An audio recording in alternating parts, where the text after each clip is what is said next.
두 번째 조조 섹터도 같이 한번 보시겠습니다. 종합상사 쪽 같이 한번 볼 텐데요. 거침없는 투자로 신사업의 수익을 노리는 종합상사 쪽 한번 살펴보겠습니다.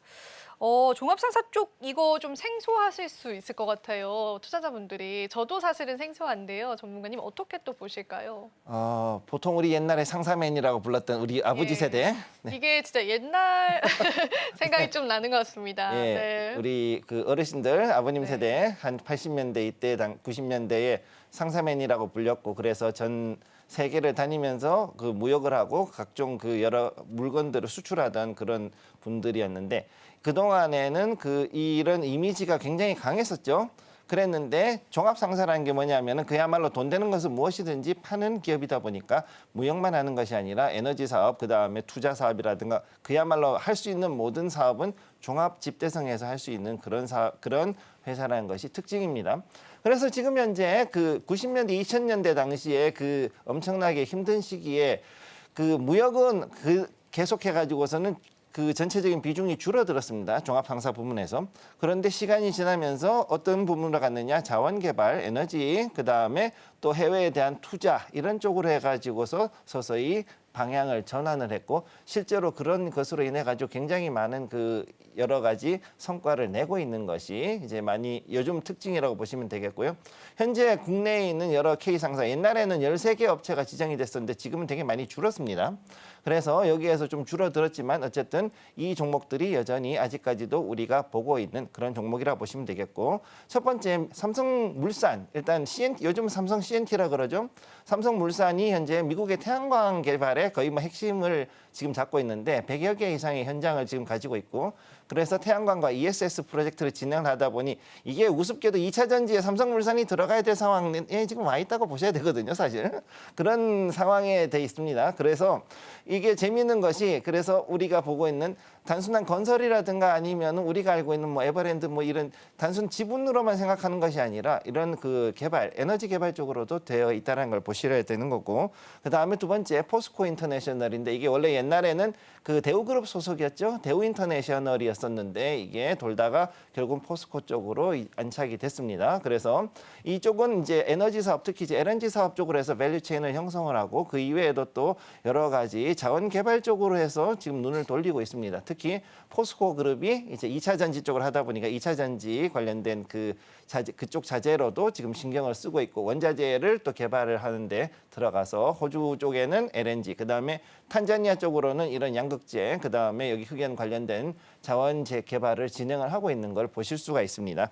그리고 또 이제 LX 같은 경우도 지금 LX 인터내셔널 같은 경우도 예전에 LG그룹에 있던 그런데 분사하고 다시 나와서 이제 LX 인터내셔널이 된 거고요.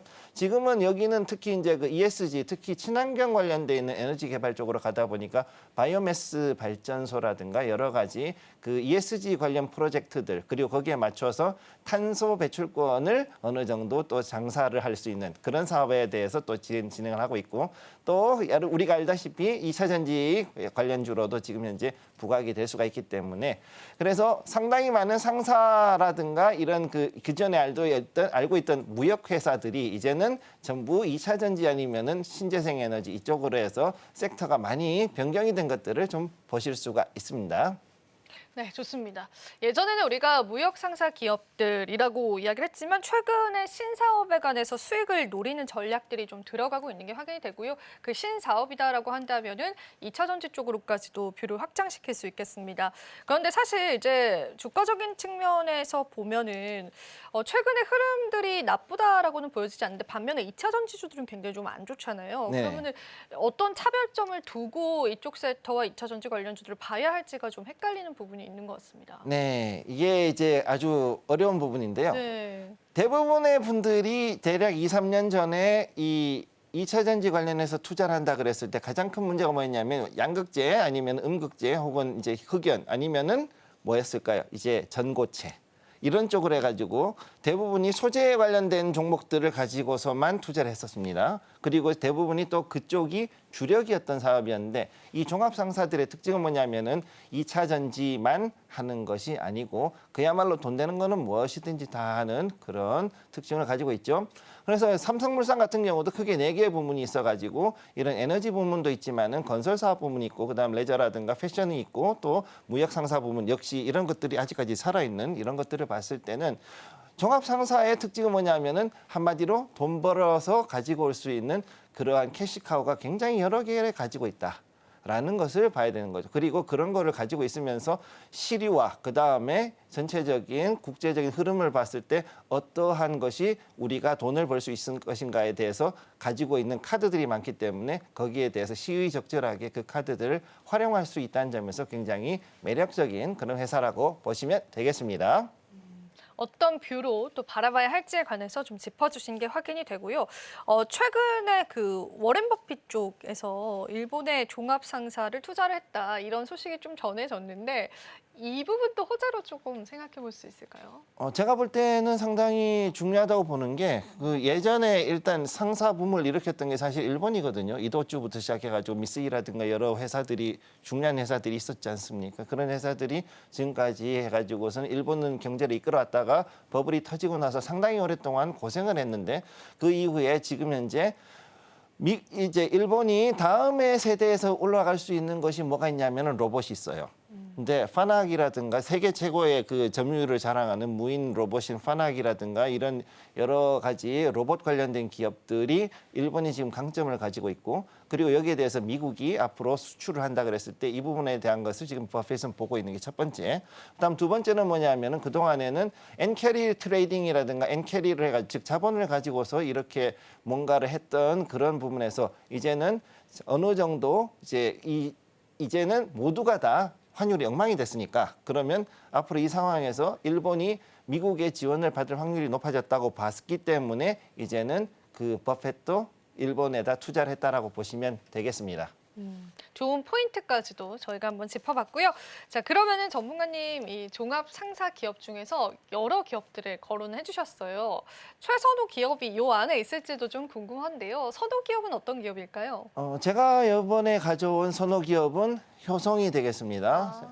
네, 효성그룹의 지주사이기도 하지만 동시에 여기는 그만큼 하고 있는 종합 상사라고 보시면 되는데 효성은 지금 현재 보면은 가장 중요한 매출의 그 핵심이 뭐냐면은 바로 ATM 머신이죠. 네. ATM 머신하고 그다음에 IT를 중심으로 해가지고 움직이는데 펌프 제조도 상당히 잘하고 있고 그다음에 IT 회사로서도 있고 그다음에 원래 본업이었던 섬유 특히 이제 우리가 알고 있는 옷감이 아니라 각종 그 산업용 섬유라든가 타이어 코드 그다음에 케블라 같은 군용 섬유라든가 여러 가지가 굉장히 많이 나오기 때문에 이런 부문들에 대해서도 앞으로 소지가 있다. 특히 방산이 더욱더 올라가게 됨에 따라서 이런 효성이라든가 코론 관련 종목들 상당히 올라갈 수 있는데 아무래도 이쪽 분야에서는 대장이 효성이다 보니까 상당히 강하게 갈 수 있다는 걸 볼 수가 있고 1분기 어닝 서프라이즈가 지금 또 발생했죠. 그래서 굉장히 주가도 강하게 올라가고 있고 자리도 지금 현재는 강한 상승 추세를 지금 보여주고 있습니다. 그래서 많은 분들이 지금 봤을 때 여기서 한 번 정도 쉬어가지 않을까라고 보고 있는데 제가 봤을 때는 이 자리에서는 좀 더 강한 추력을 가지고 이격도를 벌려줄 수 있는 부분이 있는데 특히 중요한 거는 외국인들이 최근 들어 가지고서 물량은 작지만 그래도 상당히 많은 그 서서히 이제 물량을 조금씩 늘려가고 있어요. 즉 자체 매집을 하고 있는 그런 것들이 보이고 있기 때문에 앞으로 봤을 때 효성은 더 강하게 움직일 수 있을 거라고 보고 있습니다. 효성 쪽을 최선호 기업으로 말씀을 해주셨습니다. 일단은 이제 어느 정도 위치인지를 체크를 해주셨는데 만약에 우리가 실제로 투자를 하게 된다면은 지금의 자리 자체가 좀 부담 없이 좀 접근해도 괜찮을까요? 지금 전체적으로 봤을 때 종합 상사들이 굉장히 바닥에 왔다가 올라오는 자리에 있거든요. 예, 맞아요. 다 많이 올라오더라고요. 다 올라오는 자리고 특히 삼성물산 같은 경우, CNT 같은 경우는 지금 더 강하게 올라가고 있죠.